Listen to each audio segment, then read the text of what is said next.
નમસ્કાર દર્શક મિત્રો, રેમી ન્યૂઝના ડિજિટલ પ્લેટફોર્મમાં આપનું સ્વાગત છે. જોઈએ આજના મુખ્ય સમાચાર.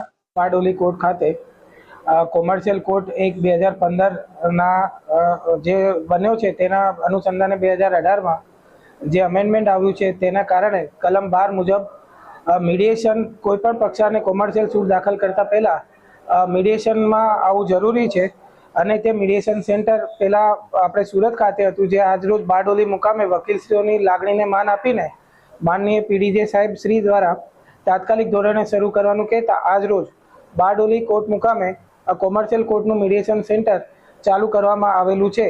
અને બારડોલી કોર્ટ ખાતે આપણા પાસે 6 નામદાર હાઈકોર્ટ દ્વારા ટ્રેન મીડિયેટરોની પેનલ પણ છે, જેથી હવે કોમર્શિયલ કોર્ટના જે લિટિગન્ટ છે તેને સુરત સુધી જવું નહીં પડે અને તે બારડોલી કોર્ટ સુધી આવી અને તેમના જે ડિસ્પ્યુટ છે તેનું સુખદ અને જલ્દી નિરાકરણ થાય તેની ભાવનાથી આ મીડિયેશન સેન્ટર આજરોજ વકીલશ્રીઓ માટે, પક્ષકારો માટે ખુલ્લું મૂકવામાં આવેલું છે.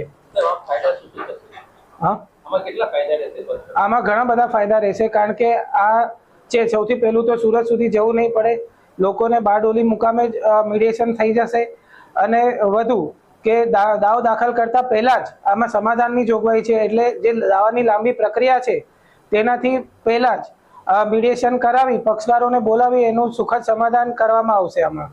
એટલે જે લિટિગેશનનો જે ટાઈમ કન્ઝ્યુમ થાય છે એ ટાઈમ કન્ઝ્યુમ આમાં ધીરે ધીરે ઓછો થશે અને પક્ષકારો પોતાની જાતે જે નિર્ણય લે, પોતાના ડિસ્પ્યુટ કઈ રીતે સોલ્વ કરવા છે તે આમાં મીડિયેટરને સહાયતાથી તે કરી શકશે. મારું નામ કિરણકુમાર ભુલાભાઈ પટેલ.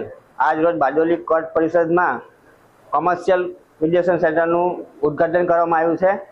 જે મીડિયેશન સેન્ટર ચાલુ કર્યું છે, પહેલાં અમારે સુરત જવા પડતું હતું, તે હવે હાલ બારડોલી મુકામે ચાલુ છે, એટલા માટે સમયનો બચાવ થશે. તેમજ જે મેટર લાંબી પ્રક્રિયા થતી હતી અને મીડિયેશન સેન્ટરમાં આવી સુખદ સમાધાન થાય એ માટે આજે ચાલુ કરવામાં આવ્યું છે.